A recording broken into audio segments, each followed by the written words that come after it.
بسم اللہ الرحمن الرحیم نحمده ونصلي على رسوله الكريم. اعوذ باللہ من الشیطان الرجیم. بسم اللہ الرحمن الرحیم. رب اشرح لي صدری ویسر لي امری واحلل عقدۃ من لسانی یفقہوا قولی. سورہ آل عمران کی آیت نمبر 102 میں اللہ رب العزت کا ارشاد ہے، یا ایھا الذین آمنوا اتقوا اللہ حق تقاتہ، اے لوگو جو ایمان لائے ہو اللہ رب العزت کی فرما برداری کا حق ادا کرنے کی کوشش کرو. ولا تموتن الا وانتم مسلمون، اور تمہیں ہرگز موت نہ آئے مگر اس حالت میں کہ تم مسلمان ہو.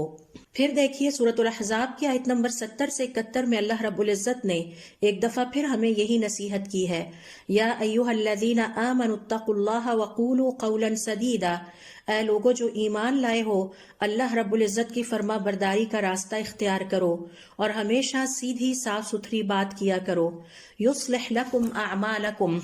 اگر تم ایسا کرنے میں کامیاب ہو گئے تو وہ تمہارے اعمال کی اصلاح کر دے گا. وَيَغْفِرْ لَكُمْ ذُنُوبَكُمْ، اور تمہارے گناہوں کو معاف کر دے گا. وَمَن يُطِعِ اللَّهَ وَرَسُولَهُ، اور جس نے اللہ رب العزت کی فرما برداری کا راستہ اختیار کر لیا اور اس کے پیغمبر کی پیروی کر لی، فَقَدْ فَازَ فَوْزًا عَظِيمًا، تو وہ بہت بڑی کامیابی اور ہمیشہ کی رہنے والی کامیابی کو پا گیا. ہم اپنے پچھلے چند سیشن سے قیامت کے دن کی سفارشوں کے حوالے سے سیکھ رہے ہیں، اور ہم نے سیکھا ہے کہ قیامت والے دن اگر کسی صاحب ایمان کو کسی بھی قسم کی کوئی سفارش میسر آ جاتی ہے تو یہ اس کے لیے بہت بڑی عزت افزائی ہوگی اور اللہ رب العزت کے ہاں اس کے اجر و ثواب میں اضافہ ہوگا. یہ جو ہم سفارشوں کے بارے میں سیکھ رہے ہیں، یہ سفارشیں اور ان سے متعلقہ جتنے بھی اصول ہم نے سیکھے ہیں، یہ سب ہمیں ایک پیغام دیتی ہیں، اور وہ پیغام یہ ہے کہ بحیثیت صاحب ایمان کے ہمیں ان سفارشوں پر تکیہ نہیں کرنا، بلکہ ہماری زندگی جد و جہد مسلسل سے عبارت ہونی چاہیے. یعنی ہر لمحہ اللہ رب العزت کی اطاعت گزاری اور فرما برداری میں گزرنا چاہیے، اور زندگی کا کوئی بھی لمحہ ہمیں ضائع نہیں کرنا چاہیے. یہ بہت ہی قیمتی لمحات ہیں جو ہمیں عطا کیے گئے ہیں، اور ان قیمتی لمحات کا بہترین استعمال یہ ہے کہ کسی نہ کسی شکل میں ہم ان کاموں میں اپنے آپ کو ان اعمال میں مصروف رکھیں جو نیک اعمال کہلاتے ہیں اور جو اللہ رب العزت کو انتہائی محبوب ہیں. کیونکہ جس مسلمان کے پاس، جس صاحب ایمان کے پاس قیامت والے دن ان نیک اعمال کا سرمایہ جتنا زیادہ ہوگا وہ اتنی زیادہ سفارشوں کا مستحق ٹھہرے گا. اور اس سے پہلے سیشنز میں ہم سیکھ چکے ہیں کہ قیامت کے دن کی سفارشوں کا آغاز سب سے پہلے حضور اکرم صلی اللہ علیہ وسلم کی عام سفارش سے ہوگا. اس کے بعد آپ صلی اللہ علیہ وسلم کو دیگر مختلف قسم کی سفارشوں کا حق دیا جائے گا، اور پھر ان سفارشوں کا سلسلہ جب ختم ہوگا تو اس کے بعد اللہ رب العزت کے دیگر مقرب جو بندے ہیں یا دیگر مقرب مخلوقات ہیں ان کو سفارشوں کا حق دیا جائے گا، اور آج ہم ان کے بارے میں اس سیشن میں سیکھیں گے. حضور اکرم صلی اللہ علیہ وسلم کی ایک حدیث میں یہاں آپ سے شیئر کرتی ہوں، جس میں آپ صلی اللہ علیہ وسلم فرماتے ہیں، قیامت والے دن میں آدم علیہ السلام کی اولاد کا سردار ہوں گا، اور قیامت والے دن سب سے پہلے میری قبر کھلے گی، اور قیامت والے دن میں سب سے پہلے سفارش کرنے والا ہوں گا، اور قیامت کے دن سب سے پہلے میری سفارش قبول کی جائے گی. آپ صلی اللہ علیہ وسلم کی اس حدیث سے علماء کرام یہ نتیجہ اخذ کرتے ہیں کہ آپ کا یہ کہنا کہ میں سب سے پہلا سفارش کرنے والا ہوں گا، اس بات کی دلیل ہے کہ آپ کے علاوہ بھی دیگر اللہ رب العزت کی مخلوقات یا نیک بندوں یا انبیاء کو سفارشوں کا حق عطا کیا جائے گا. اور یہ جو دیگر کیٹیگریز یا قسموں کے لوگ ہوں گے جو حضور اکرم صلی اللہ علیہ وسلم کے بعد سفارش کریں گے، آج ہم انہی کے بارے میں سیکھنے جا رہے ہیں. اور پھر اس حدیث سے ہم یہ نتیجہ بھی اخذ کرتے ہیں کہ قیامت والے دن صرف کوئی ایک شخصیت نہیں ہے کہ جسے سفارش کا حق دیا جائے گا، بلکہ اور بھی بہت سارے لوگ ہوں گے جنہیں سفارش کا حق دیا جائے گا، اور یہ دراصل ان کے اعزاز کی علامت ہوگا۔ اللہ رب العزت کے ہاں ان کے اعزاز اور مرتبے کی ایک نشانی ہوگی کہ اللہ رب العزت حضور اکرم صلی اللہ علیہ وسلم کے بعد یہ اعزاز دیگر مخلوقات اور اپنے نیک اور مقرب بندوں کو بھی عطا کریں گے۔ تو سوال یہ پیدا ہوتا ہے کہ یہ سفارش کرنے والے کون ہیں؟ حضور اکرم صلی اللہ علیہ وسلم کو جو سب سے پہلے سفارش کا عظیم ترین اعزاز عطا کیا جائے گا، اس کے بعد کچھ اور سفارش کرنے والے بھی ہوں گے۔ تو وہ کون ہے اور ہمارا اس حوالے سے کیا رول ہے؟ یعنی ہمیں کیا کرنا چاہیے کہ ہم قیامت کے دن کی اس بہت بڑی نعمت سے جو کہ سفارش کی شکل میں ہوگی اس سے فائدہ اٹھا سکیں، اور پھر کس طرح ہم ان دیگر لوگوں کی سفارشوں کو پا سکتے ہیں حضور اکرم صلی اللہ علیہ وسلم کی سفارش کے بعد۔ تو یہ آج کے اس سیشن میں انشاءاللہ ہم سیکھنے جا رہے ہیں۔ حضور اکرم صلی اللہ علیہ وسلم کی سفارشوں کا سلسلہ جب ختم ہوگا تو اس کے بعد اگلے نمبر پر اللہ رب العزت کے مقرب ترین فرشتوں کو حق دیا جائے گا کہ اب وہ مومن بندوں کے حق میں سفارش کریں۔ اور اگر آپ کو یاد ہو تو ہم اس سے پہلے سیکھ آئے ہیں کہ سفارش کا مطلب ہے طلب الخیر للغیر، دوسرے کے لیے خیر طلب کرنا۔ سوال یہ پیدا ہوتا ہے کہ یہ خیر کیا ہوگی؟ یعنی قیامت والے دن جو سفارشیں ہمیں ملنی ہیں ہمارے ایمان اور نیک عمل کی وجہ سے، ان کے ہمیں کیا فائدے پہنچیں گے؟ تو اس حوالے سے اہل علم کا کہنا ہے کہ ان سفارشوں کے نتیجے میں مومن کے درجات بلند ہوں گے، مومن کے حساب میں تخفیف کر دی جائے گی، یعنی ہلکا پھلکا حساب ہوگا، اور پھر یہ بھی ہو سکتا ہے کہ انہیں قیامت والے دن نور کے ممبروں پر بٹھایا جائے اور یہ سب کو اللہ رب العزت کے مہمان خصوصی کے طور پر نظر آ رہے ہوں گے۔ یہ بھی اللہ رب العزت کی طرف سے خیر کی ایک شکل ہے جو کسی کو سفارش کی شکل میں مل سکتی ہے کہ ان خاص لوگوں کو جنہیں یہ سفارشیں عطا ہوں گی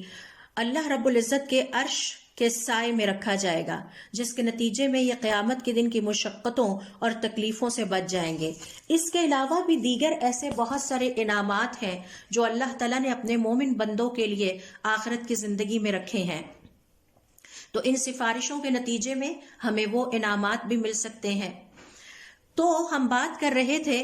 کہ حضور اکرم صلی اللہ علیہ وسلم کے بعد اللہ رب العزت کے مقرب فرشتوں کو اللہ رب العزت کی طرف سے اذن عطا ہوگا، اجازت ملے گی کہ اب آپ میرے نیک بندوں کے بارے میں جو بھی ان کے لیے خیر مجھ سے مانگنا چاہیں مانگ سکتے ہیں۔ اور پھر جب فرشتوں کی سفارش مکمل ہو جائے گی تو اس کے بعد انبیاء کرام کو سفارش کا حق دیا جائے گا، اور جب انبیاء کی سفارشوں کا سلسلہ ختم ہوگا تو اس کے بعد شہداء یعنی شہید ہو جانے والوں کو سفارش کا حق عطا کیا جائے گا،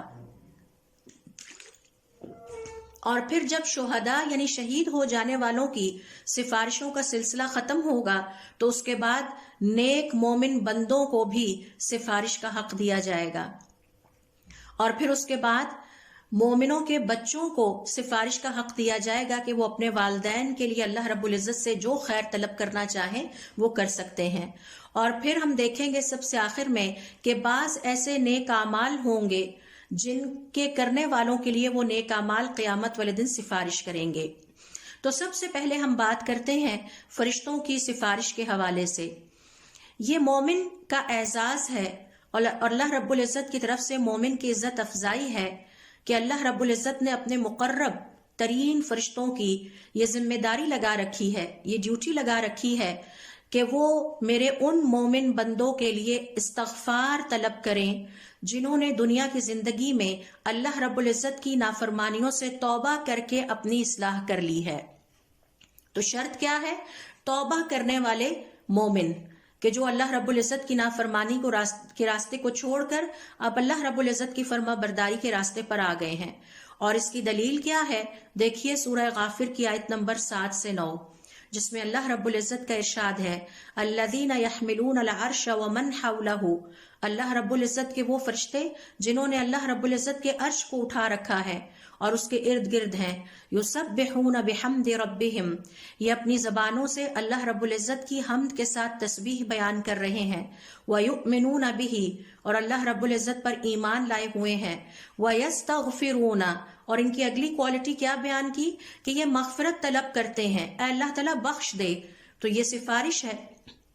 کہ اللہ تعالیٰ اپنے ان بندوں کو بخش دے. کن بندوں کو؟ للذین آمنوا، جو لوگ ایمان لائے ہیں. ربنا وسعت کل شیء رحمتا وعلما، اے اللہ تعالیٰ آپ کی رحمت اور آپ کا علم ہر چیز پر چھایا ہوا ہے. فاغفر للذین تابوا، تو یہ جو تیرے ایمان والے بندے ہیں ان میں سے جنہوں نے توبہ کر لی ہے، اور یہ توبہ کے مقام اور توبہ کی اہمیت کو واضح کرتا ہے. اے اللہ تعالیٰ جنہوں نے توبہ کر لی ہے ان کو معاف کر دیجئے، ان کے گناہ بخش دیجئے، ان کے تمام گناہوں کو نیکیوں میں تبدیل کر دیجئے. واتبعوا سبیلک، اور اب جو تیرے راستے کی پیروی کر رہے ہیں. وقہم عذاب الجحیم، اور انہیں بھڑکتے ہوئے آگ کے عذاب سے بچا لے. تو یہ ہے وہ سفارش جو کہ فرشتے کر رہے ہیں اللہ رب العزت کے مومن بندوں کے لیے جو توبہ کر چکے ہیں. اور یہ سفارش یہاں ختم نہیں ہو جاتی. ربنا وادخلہم جنات عدن، اے ہمارے رب اپنے ایک نیک مومن توبہ کرنے والے بندوں کو عدن کے باغات میں داخل کرتے. التی وعدتہم، جن کا تو نے ان سے وعدہ کر رکھا ہے. ومن صلح من آبائہم، اور پھر ان کی سفارش یہیں ختم نہیں ہو جاتی بلکہ وہ کہتے ہیں اور ان کے جو والدین نیک گزرے ہیں ان کے لیے بھی ہماری سفارش ہے. وازواجہم، اور ان کے جوڑوں کے لیے بھی، یعنی میاں اور بیوی کے لیے. وذریاتہم، اور ان کی نسلوں کے لیے. انک انت العزیز الحکیم، اے اللہ تعالیٰ بے شک آپ غالب حکمت والے ہیں. وقہم السیئات، اور اب آئندہ کی زندگی میں انہیں مزید برائیاں کرنے سے بچا لیجئے. یعنی سبحان اللہ، آپ دیکھیے کہ کس قدر عظیم سفارش ہے جو فرشتے اللہ رب العزت کے ان نیک بندوں کے لیے کر رہے ہیں قیامت کے دن، کہ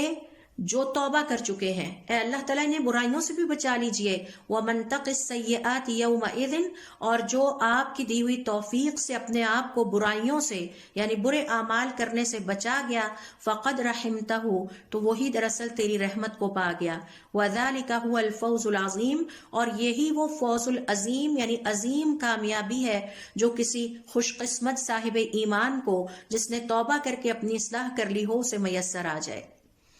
امام قرطبی رحمت اللہ علیہ اپنی تفسیر میں ابن ہشام البزار کا یہ قول نقل کرتے ہیں.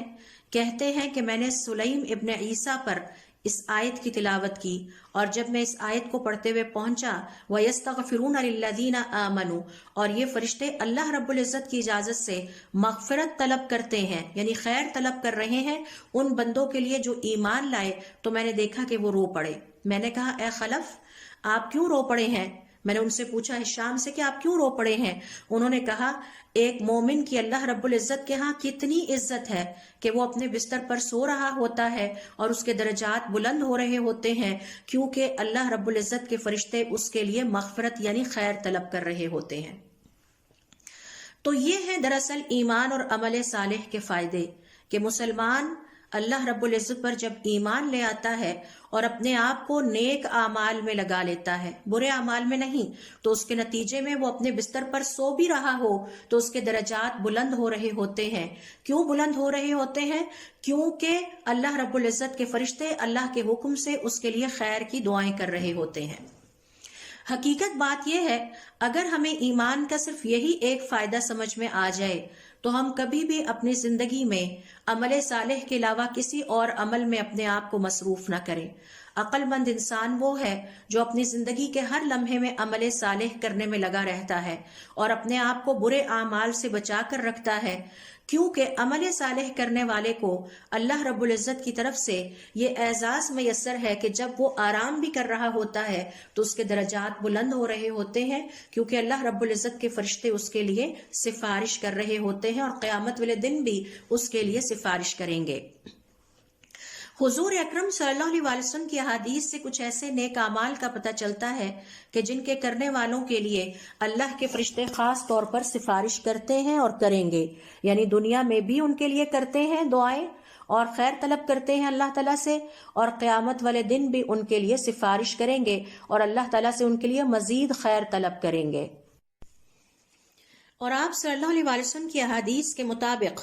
اللہ رب العزت کے فرشتے ہر اس مسلمان اور صاحب ایمان کے لیے مغفرت طلب کرتے ہیں جو پہلی صف میں نماز پڑھتا ہے اور اللہ رب العزت کے سامنے حاضر ہو جاتا ہے۔ اسی طرح سے ہر اس مسلمان اور صاحب ایمان کے لیے سفارش کرتے ہیں اور کریں گے، یعنی مغفرت طلب کرتے ہیں اور کریں گے، جو نماز میں صف کے درمیان جو کمی رہ جاتی ہے، جگہ رہ جاتی ہے، اس کو پورا کرتے ہیں۔ اسی طرح آپ صلی اللہ علیہ وسلم کی حدیث سے پتہ چلتا ہے کہ صبح روزہ رکھنے کے لیے سحری کرنے والے کو یہ برکت میسر آتی ہے کہ اللہ رب العزت کے فرشتے اس کے لیے مغفرت کی دعا کرتے ہیں اور کریں گے۔ کرتے ہیں سے مراد دنیا کی زندگی میں بھی کرتے ہیں اور آخرت کی زندگی میں ایسے مسلمان کو جو ان نیک اعمال کو سر انجام دیتا ہے اسے فرشتوں کی سفارش میسر آئے گی۔ اسی طرح سے آپ صلی اللہ علیہ وسلم کی حدیث سے پتہ چلتا ہے کہ وہ مسلمان جو اپنے بیمار مسلمان بہن بھائیوں کی زیارت کرتا ہے، ان سے ملنے جاتا ہے اور ان کی عیادت کرتا ہے، ان کے لیے بھی اللہ تعالیٰ کے فرشتے مغفرت کی دعائیں کرتے ہیں، یعنی سفارش کرتے ہیں اور قیامت والے دن کریں گے۔ اسی طرح وہ مسلمان جو دوسروں کو خیر کی باتیں، بھلائی کی باتیں سکھاتا ہے، انہیں ان کی بھلائی سکھاتا ہے۔ یعنی دیکھیے کہ انسان اس قدر غافل ہے کہ انسان کو یہ بھی نہیں پتا کہ اس کی بھلائی کن چیزوں میں ہے۔